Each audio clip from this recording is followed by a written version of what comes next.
El hedor era insoportable, impregnaba las cortinas, se adhería a las paredes, flotaba como una nube invisible por toda Longwood House.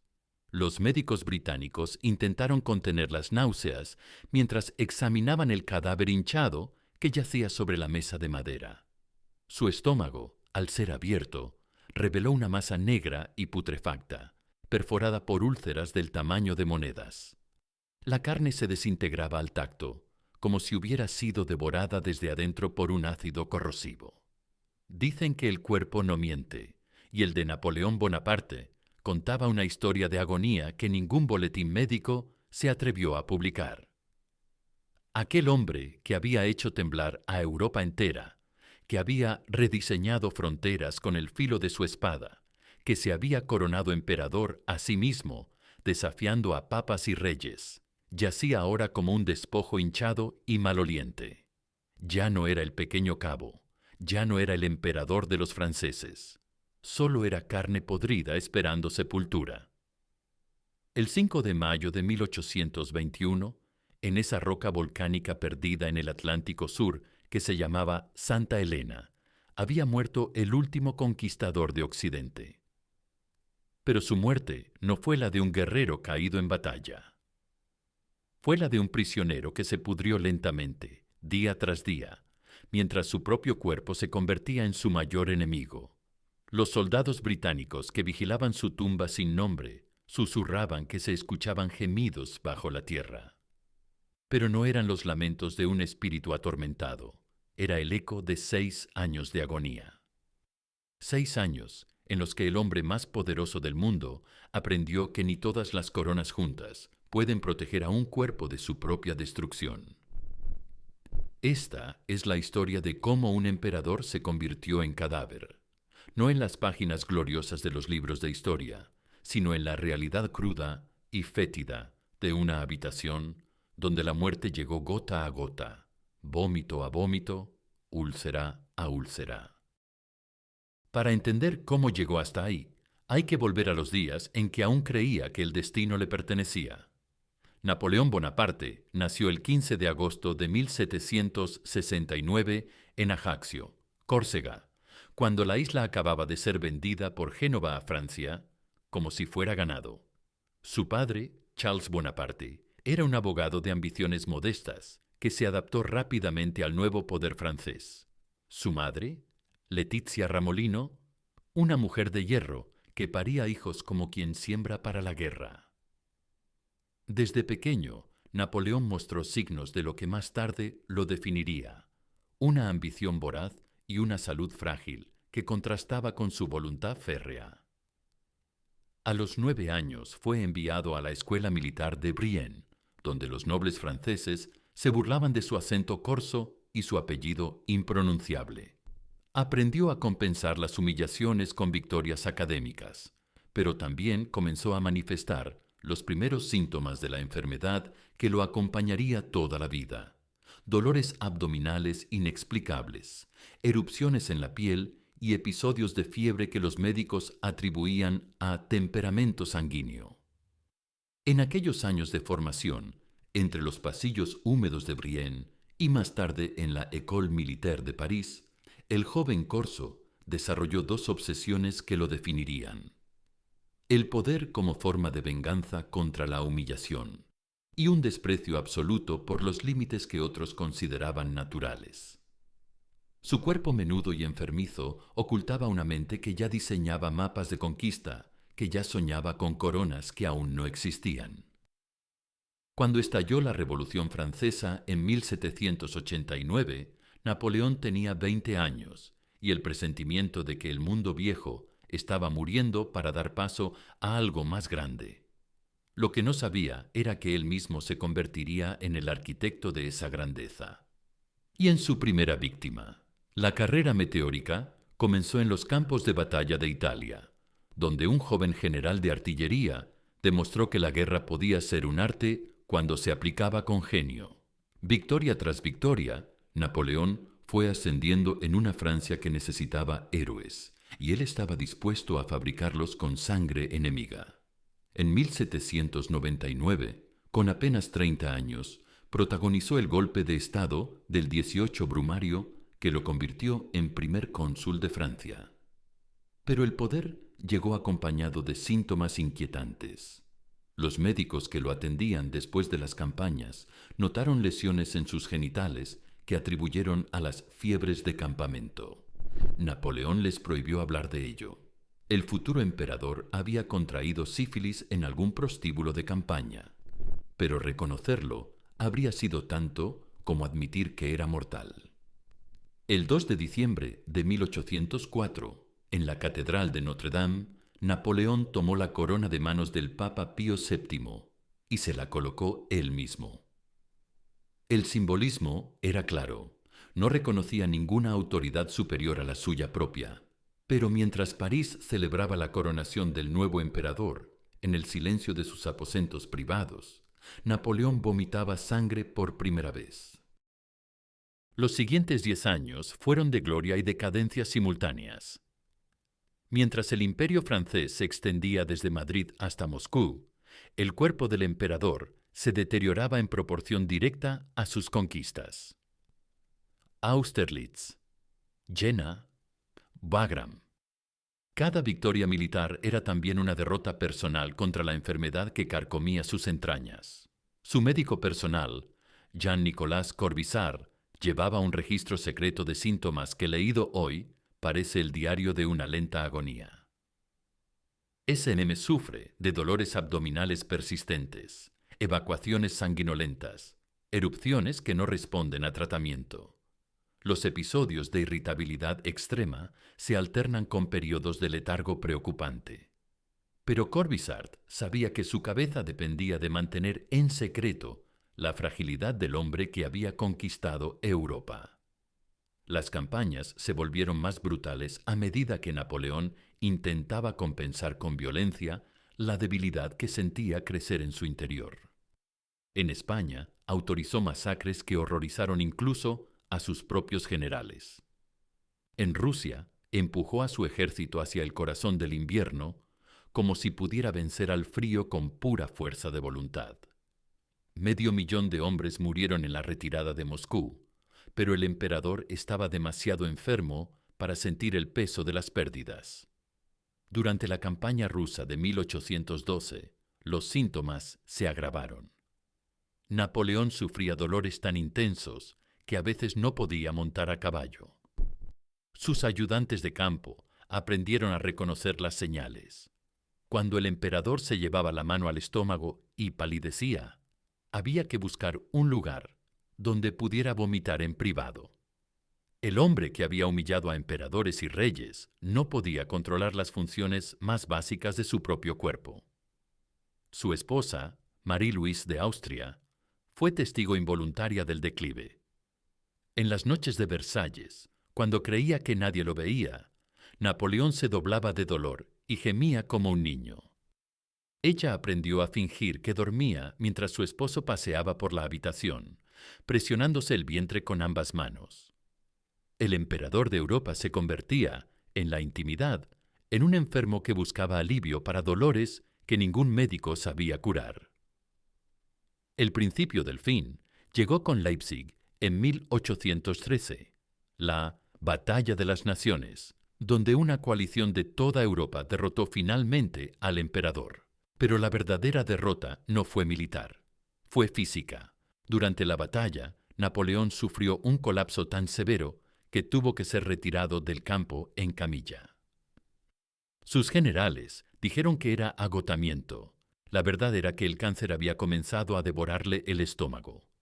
El 11 de abril de 1814, abdicó por primera vez y fue exiliado a la isla de Elba. Los 100 días que siguieron, cuando regresó triunfalmente a Francia, solo para ser derrotado definitivamente en Waterloo, fueron el último espasmo de grandeza de un cuerpo que ya se había rendido ante la enfermedad. El 15 de julio de 1815, Napoleón Bonaparte se entregó a los británicos en el puerto de Rochefort. Esperaba el exilio, tal vez en América. Lo que encontró fue Santa Elena, una roca volcánica en medio del Atlántico, rodeada de acantilados y vigilada por una escuadra británica. Su nueva prisión se llamaba Longwood House, una mansión húmeda, infestada de ratas, donde pasaría los últimos 6 años de su vida muriendo lentamente. Su cuerpo no le pertenecía, nunca le había pertenecido realmente, pero ahora la ilusión se hacía pedazos. Era propiedad del gobierno británico, que le asignó un carcelero, Hudson Lowe, con órdenes estrictas de mantenerlo vivo pero humillado. Santa Elena recibió al exemperador el 15 de octubre de 1815. El viaje había durado 10 semanas a bordo del HMS Northumberland, y Napoleón llegó más enfermo que cuando partió. El aire salino, la dieta deficiente y el hacinamiento habían agravado todos sus síntomas. Sus primeras palabras al ver Longwood House fueron: ¿en este lugar mueren los emperadores? La casa estaba construida sobre terreno volcánico húmedo que desprendía vapores nocivos. Las habitaciones rezumaban humedad, las ventanas se empañaban constantemente y el olor a moho se mezclaba con el aroma persistente de azufre que brotaba de las grietas del suelo. Para un hombre con problemas gástricos crónicos era el peor ambiente posible. Hudson Lowe, su carcelero, aplicó las instrucciones del gobierno británico al pie de la letra: mantener al prisionero bajo vigilancia constante sin permitirle ninguna dignidad imperial. Napoleón no podía salir de los límites de Longwood sin escolta. No podía recibir visitantes sin autorización previa. No podía siquiera elegir su propia comida. Todo pasaba por la inspección británica. Pero lo más cruel era la humillación médica. Los doctores británicos que lo atendían tenían órdenes de informar cada síntoma, cada dolor, cada momento de debilidad al gobierno de Londres. El hombre que había mantenido en secreto su enfermedad durante 20 años de poder absoluto se veía ahora expuesto, examinado, catalogado como un espécimen de laboratorio. Dr. Barry O'Meara, el médico irlandés que llegó con él desde Inglaterra, llevaba un registro detallado que hoy leemos como una crónica del horror.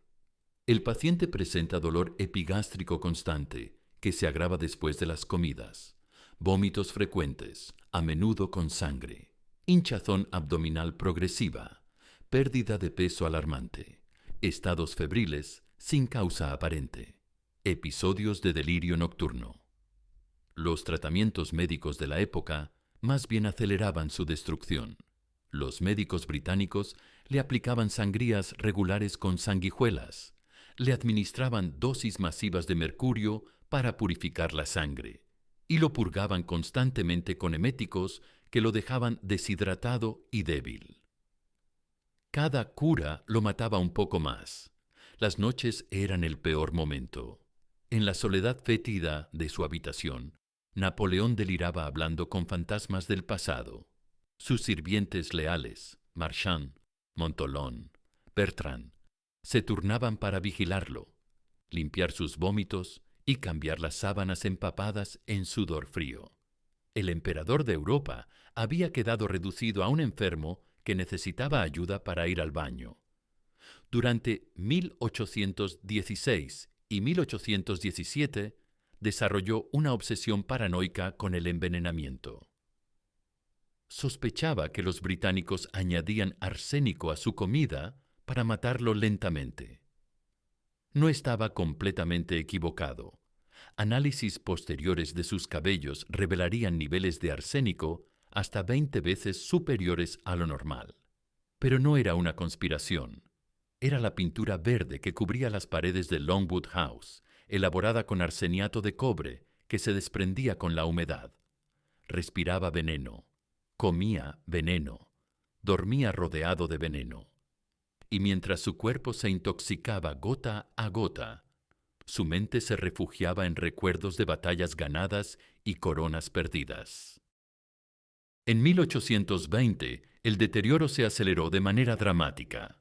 El hombre que había cabalgado desde las pirámides de Egipto hasta las nieves de Moscú no podía ya caminar desde su cama hasta la ventana sin sufrir mareos que lo obligaban a sentarse.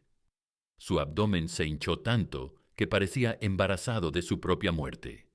Los vómitos se volvieron diarios, a veces cada pocas horas. Al principio era bilis amarillenta, luego se volvió verdosa y finalmente roja. Sangre pura que brotaba de úlceras internas que se multiplicaban como cráteres en un volcán. Sus sirvientes desarrollaron rutinas precisas para limpiar, desinfectar y ocultar las evidencias de la degradación imperial. Sus últimas cartas, dictadas con voz entrecortada a sus secretarios, revelan la lucidez terrible de un hombre que sabía que se estaba muriendo y entendía la ironía de su final. Muero antes de tiempo, asesinado por la oligarquía inglesa y su sicario Hudson Lowe. El pueblo inglés me vengará pronto, pero en privado, cuando creía que nadie lo escuchaba, susurraba. Es el castigo por haber querido ser Dios. Durante el invierno de 1820 a 1821 comenzaron los delirios nocturnos que aterrorizaban a sus cuidadores. Napoleón hablaba con muertos, daba órdenes a ejércitos fantasma, refería batallas con tal precisión que quienes lo escuchaban creían estar en los campos de Austerlitz. Pero los enemigos contra los que luchaba en sus pesadillas no eran austriacos ni rusos. Eran las úlceras que le carcomían el estómago desde adentro. Una noche de marzo de 1821, Marchand lo encontró de pie frente al espejo, desnudo, examinando su vientre hinchado con expresión de horror. «Mira, Marchand», le dijo con voz apenas audible, «aquí dentro vive mi verdadero enemigo. No pudo vencerme Wellington, pero esto sí me va a vencer». Era la primera vez que reconocía abiertamente que se estaba muriendo. Los últimos días fueron un descenso al infierno médico. Ya no podía retener alimentos sólidos. Sus piernas se hincharon por la retención de líquidos. Su piel adquirió un tono amarillento que los médicos atribuían a ictericia por congestión hepática. En realidad, todo su sistema digestivo se había colapsado. El 3 de mayo de 1821 entró en coma. Sus últimas palabras conscientes fueron una mezcla de francés y delirio. France, armée, tête d'armée, Joséphine. Tal vez en sus últimos momentos lúcidos vio a su primera esposa, la única que lo había amado cuando aún era solo un general ambicioso y no un emperador en descomposición. El 5 de mayo de 1821, a las 5:49 de la tarde, hora de Santa Elena, dejó de respirar. No hubo ceremonias imperiales, no hubo salvas de cañón, no hubo multitudes enlutadas. Solo el silencio húmedo de Longwood House y el olor a azufre que brotaba del suelo volcánico. 19 horas después de la muerte, 7 médicos británicos y franceses se reunieron para realizar la autopsia. Lo que encontraron fue peor de lo que habían imaginado. El estómago de Napoleón estaba completamente destruido por el cáncer. Las paredes gástricas presentaban una úlcera gigantesca que había perforado casi hasta el exterior. Los tejidos estaban necróticos, gangrenados, convertidos en una masa putrefacta que se desintegraba al tacto. Dr. Antomarchi, su médico personal corso, dictó el informe con voz temblorosa. Encontramos el estómago adherido al lóbulo izquierdo del hígado por tejido inflamatorio. La superficie interna presenta una úlcera cancerosa que ocupa casi toda la extensión anterior y posterior, comenzando cerca del cardias y extendiéndose hasta 3 pulgadas del píloro. Los bordes de la úlcera están elevados, endurecidos, de naturaleza verdaderamente carcinomatosa. En términos simples, el cáncer había devorado su estómago desde adentro, convirtiéndolo en una cavidad purulenta. El hombre que había conquistado Europa había sido conquistado por sus propias células, que se habían rebelado contra él con la misma violencia que él había aplicado contra el mundo. La causa oficial de muerte fue cáncer gástrico agravado por el clima insalubre de Santa Elena y los cuidados médicos inadecuados. La causa real era más compleja. Años de estrés extremo, sífilis, no tratada, envenenamiento crónico por arsénico y tal vez la simple imposibilidad de un cuerpo humano de soportar la presión de contener un ego imperial. Fue enterrado en el Valle de Geranio, bajo un sauce solitario que él mismo había elegido años antes. Los británicos se negaron a permitir cualquier inscripción imperial en la lápida. Durante 19 años, la tumba permaneció anónima, solo un montículo de tierra marcando el lugar donde yacía el hombre que había hecho temblar a Europa. No fue hasta 1840 que el gobierno francés logró repatriar sus restos. Cuando abrieron el ataúd, encontraron el cuerpo perfectamente conservado, como si la muerte hubiera sido ayer. Algunos lo interpretaron como una señal de santidad. La verdad era más simple. El arsénico que lo había envenenado lentamente también había funcionado como conservante. Siglos después, cuando los historiadores intentan explicar la leyenda napoleónica, rara vez mencionan la verdad más incómoda: que el hombre que rediseñó el mapa de Europa murió vomitando sangre en una habitación maloliente. Prefieren hablar de Austerlitz, del Código Civil, de la gloria imperial. Es más fácil venerar al mito que reconocer la humanidad. Pero el cuerpo no olvida, y el cuerpo de Napoleón nos cuenta una historia diferente, la de un hombre que creyó que el poder absoluto lo convertiría en algo más que humano, solo para descubrir que ni todas las coronas del mundo pueden proteger un estómago del cáncer. Su ambición desmedida no solo destruyó millones de vidas ajenas, terminó devorándolo literalmente desde adentro. Esta no es la historia del gran emperador que la propaganda francesa construyó durante 2 siglos. Es la historia de un hombre que confundió la brutalidad con la grandeza, que creyó que gobernar continentes lo liberaría de las limitaciones de la carne mortal. Un hombre que aprendió demasiado tarde que el único territorio que no podía conquistar era su propio cuerpo. Napoleón Bonaparte no fue el genio militar que admiramos en los museos.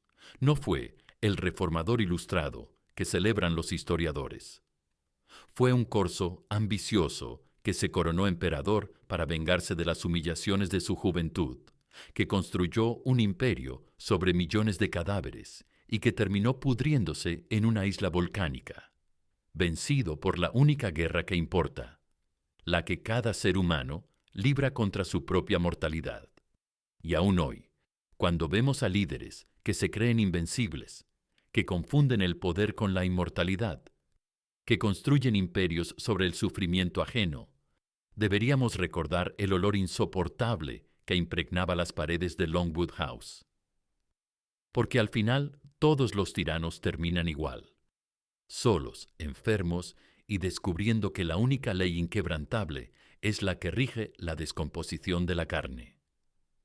Esta es la verdad que la historia prefirió ocultar, que el último emperador de Occidente murió como mueren todos los hombres, mal solo, y con el terrible conocimiento de que todo su poder no había sido más que una ilusión.